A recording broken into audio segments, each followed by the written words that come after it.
Bugungi mavzuyimiz boshlang'ich ta'lim o'qituvchisining kompetentligini shakllantirishda axborot-kommunikatsion texnologiyalardan foydalanish. Rejalarimiz 3 turga bo'linadi. Bunda axborot texnologiyalaridan foydalanish keng yoritib beriladi. Keyingisi esa axborot texnologiyalaridan boshlang'ich ta'limda qanday foydalanish yoritiladi. Qanday foydalanilayotgan foizlarini birgalikda ko'rsatkichlar orqali tushuntiriladi. Bunda 65 dan ortiq raqamli texnologiyalar mavjud ekanligini tanishtiriladi. Interaktiv ta'lim platformasi zamonaviy ta'lim jarayonida keng qo'llanilishi, ular o'quvchilar va o'qituvchilar o'rtasida muloqot yaxshilanishi va ta'lim sifatini oshirishda yordam berishi haqida yoritib beriladi.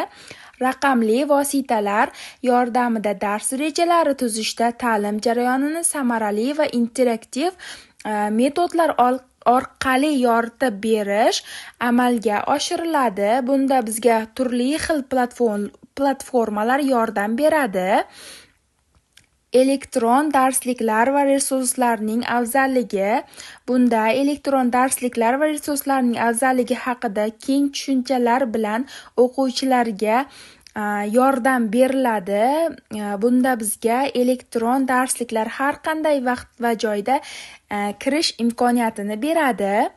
Virtual reallik. Bunda biz texnologiyalarni ta'limda katta imkoniyatlar orqali o'rgatilinishi va 2021-yildagi global ta'lim bozoridagi o'sishlar orqali tushuntirib beramiz.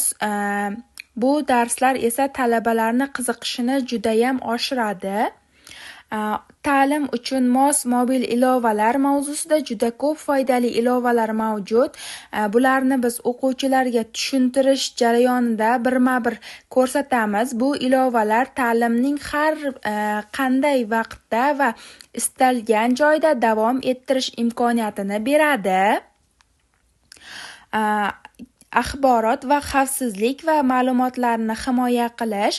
Axborot xavfsizligi va ma'lumotlarni himoya qilish bugungi kunda dolzarb masalalardan biri hisoblanadi.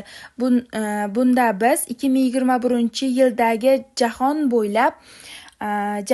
bo'ylab kiber hujumlar soni o'sib, bunda yechimlar orqali tushuntirib beriladi. Onlayn darsliklar tashkil qilishda bir necha asosiy usullar mavjudligini, qanday vositalardan foydalanish kerakligini tushuntirib o'tamiz.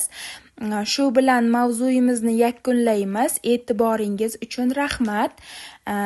Bu mavzuni qisqacha bo'lsa-da tushuntirib bera oldim degan umiddaman.